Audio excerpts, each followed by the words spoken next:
Hello friends, இது ஆண்டோ and இந்த வீடியோவில் நம்ம எப்படி SQL Server 2008 R2 ஃப்ரீயாக டவுன்லோட் பண்ணலாம் அப்படின்றத பார்க்கலாம். அண்ட் இது எங்கே இருந்து நம்ம டவுன்லோட் பண்ணலாம் அப்படின்றத இந்த வீடியோவில் நம்ம கிளியராக பார்க்கலாம். ஓகே, ஸோ நம்ம கூகுளில் போய்ட்டு SQL Server 2008 R2 Express அப்படின்ட்டு டைப் பண்ணுங்கள். அண்ட் அதில் இப்போ என்னோடய ஸ்க்ரீனில் இருக்க மாதிரி அதில் நம்மளுக்கு நிறைய சர்ச் ரிசல்ட் காமிக்கும். நம்மளுடைய ஃபஸ்ட் லிங்க் அதை ரைட் கிளிக் பண்ணி ஓப்பன் லிங்க் நியூ டேப் அப்படின்னு கொடுங்க. அண்ட் நமக்கு இந்த நியூ டேப்பில் இந்த பேஜ் லோட் ஆகும். அண்ட் இதில் பார்த்தீங்கன்னா குவிக் டீட்டெயில்ஸ் அப்படின்னு ஒரு ஏரியா இருக்குது. அண்ட் இதில் பார்த்தீங்கன்னா 2 ஃபைலை லிஸ்ட் அவுட் பண்ணியிருக்காங்க. அண்ட் இங்கே கண்டினியூன்னு ஒரு ஆப்ஷன் இருக்குது. ஜஸ்ட் இதை நம்ம கிளிக் பண்ணுறதுக்கு முன்னாடி நான் ஒரு சில விஷயங்களை சொல்ல விரும்புகிறேன். என்னென்னா கீழே பார்த்தீங்கன்னா சிஸ்டம் ரெக்யர்மெண்ட் அப்படின்னு இருக்கும்.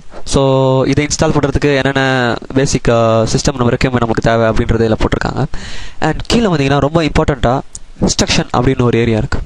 ஸோ இந்த இன்ஸ்ட்ரக்ஷன்ற ஏரியா முக்கியமாக யாருக்கு அப்படின்னா XP யூஸ் பண்ணுறவங்களுக்கு, XP ஆப்ரேட்டிங் சிஸ்டம் யூஸ் பண்ணுறவங்களுக்கு இந்த இன்ஸ்ட்ரக்ஷன் ரொம்ப ரொம்ப முக்கியம். ஏன்னா நம்ம இந்த SQL Server R2 டவுன்லோட் பண்ணி இன்ஸ்டால் பண்ணும்போது நம்மளுக்கு இன்ஸ்டாலேஷன் எரர் காமிக்கும். நான் சொல்கிறது XPயில் மட்டும்தான்.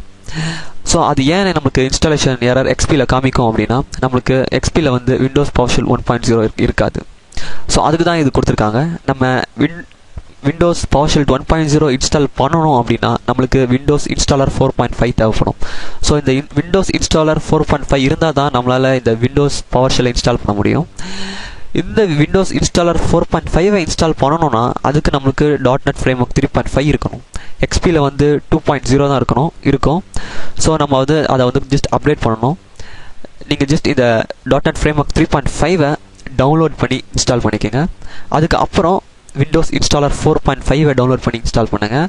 அதுக்கப்புறம் விண்டோஸ் PowerShell 1.0 டவுன்லோட் பண்ணி இன்ஸ்டால் பண்ணுங்கள்.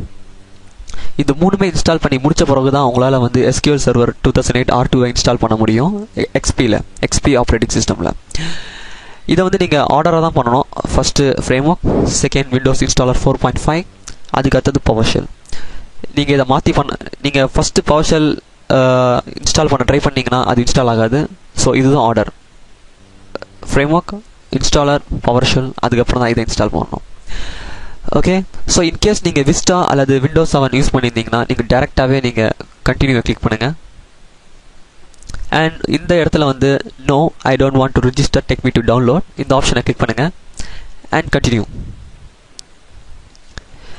அண்ட் இங்கே நமக்கு டவுன்லோட் பண்ணலாம் நம்முடைய SQL Server 2008 R2. ஸோ நான் வந்து செகண்ட் ஒன்று சூஸ் பண்ணிக்கிறேன். இங்கே டவுன்லோட், ஜஸ்ட் இதை டவுன்லோடுன்னு கிளிக் பண்ண உடனே ஆட்டோமேட்டிக்காக உங்களுக்கு SQL Server டவுன்லோட் ஆக ஆரம்பிக்கும் வித் மேனேஜ்மெண்ட் ஸ்டுடியோ டூல்ஸோட.